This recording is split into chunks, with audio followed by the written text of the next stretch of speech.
Salve fratres, te iterum videre, Patris allegro, veritas liberabit vos. Kita masuk ke Santo Agustinus ya.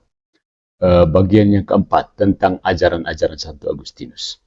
Oke.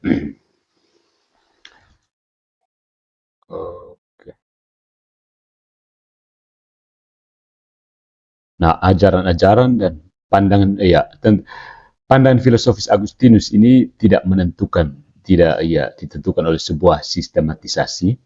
Karena itu ada banyak kerancuan di dalamnya. Jadi seseorang harus membaca dengan cermat, mengenal dengan cermat buku-bukunya, karya-karyanya.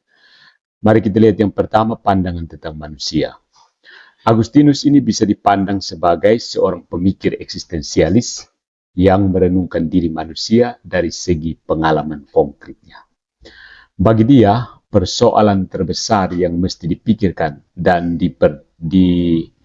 diselesaikan, dipecahkan oleh filsafat adalah persoalan tentang manusia dan bukan kosmos.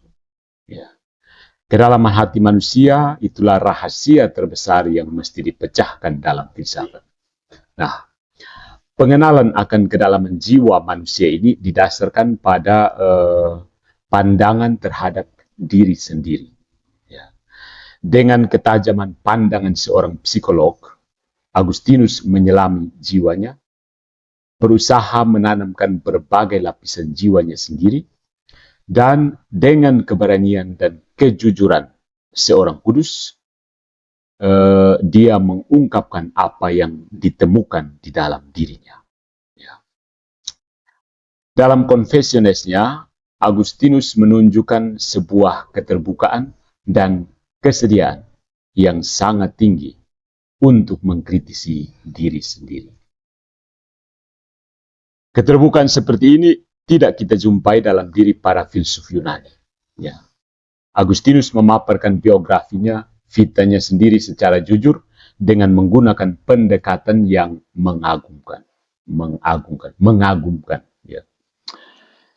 Dengan cara itu dia memaparkan ajarannya tentang manusia yang merupakan sebuah sumur yang maha dalam. Bagi dia, manusia adalah sebuah sumur yang maha dalam. Agustinus mengakui secara jujur kekurangan dan pertentangan dalam kehendaknya. Ya.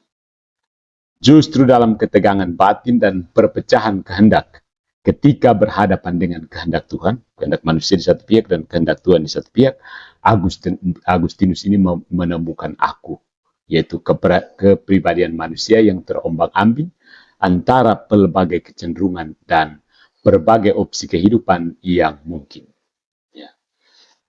Aku memutuskan untuk melayani hanya Allah, aku yang telah menghendaki hal itu. Ya. Tetapi akulah yang tidak menghendaki sungguh-sungguh, juga tidak menolak sungguh-sungguh. Maka aku bergulat dengan diriku dan aku menghukum diriku sendiri. Di dalam filsafat Yunani, orang terlalu menekankan secara sepihak rasio, akal budi, sambil mengabaikan kehendak, voluntas. Ya. Kehendak dilihat sebagai satu fungsi dari intelek dan bukan sebuah kesanggupan otonom dari manusia itu sendiri. Secara ekstrim, hal ini menjadi nyata dalam pandangan Plato. Ya. Tetapi dari pengalaman pergulatan batinnya, Agustinus menyadari bahwa kehendak adalah sesuatu yang berdiri sendiri, yang tidak mudah berada di bawah kontrol pengetahuan. Pengetahuan tidak bisa mengontrol kehendak, dia berdiri sendiri. Manusia sering mengalami diri sebagai makhluk yang tak berdaya di hadapan dorongan kehendak. Ya. Persoalan manusia adalah bahwa dia tidak selalu menghendaki apa yang sudah diketahuinya sebagai sesuatu yang baik. Bahwa akal budinya, rasionya, tidak selalu dapat menjadi tuan atas kehendaknya. Karena alasan ini, Agustinus berpendapat bahwa kita mesti memperhatikan kehendak sebagai sesuatu yang berdiri sendiri, otonom. Hanya dengan demikian, kita bisa mengarahkannya. Ya, mengarahkannya untuk sebuah tujuan tertentu.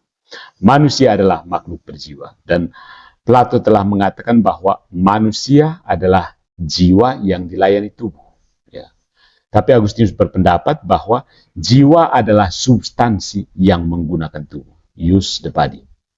Di sini masih tampak tendensi dualisme Plato dan neoplatonisme ya. Nah, pandangan seperti ini mewarnai juga ajaran moral Kristen yang dipengaruhi oleh Agustinus yang agak merendahkan tubuh dan mementingkan roh. Seolah-olah tubuh adalah sesuatu yang buruk dari dirinya sendiri. Nah, dengan latar belakang iman tentang penciptaan dan penyelamatan, ya, Agustinus mengajarkan bahwa manusia adalah gambaran Allah, gambaran dari Allah Trinitas.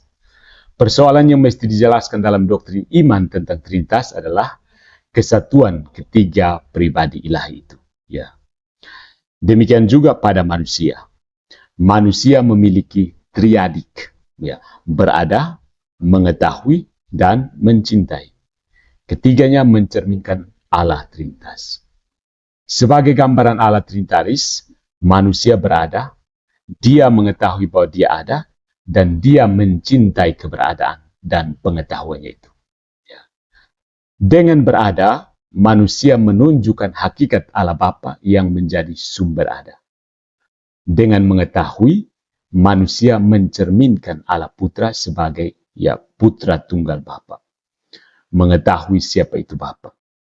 Dan dengan demikian dengan mencintai, manusia menyatakan kepada dunia bahwa dia dijiwai oleh Roh Kudus yang adalah ikatan cinta antara Bapa dan Putra. Ya. Demikian pemahamannya sebagai manusia sebagai gambaran Allah Trinitas.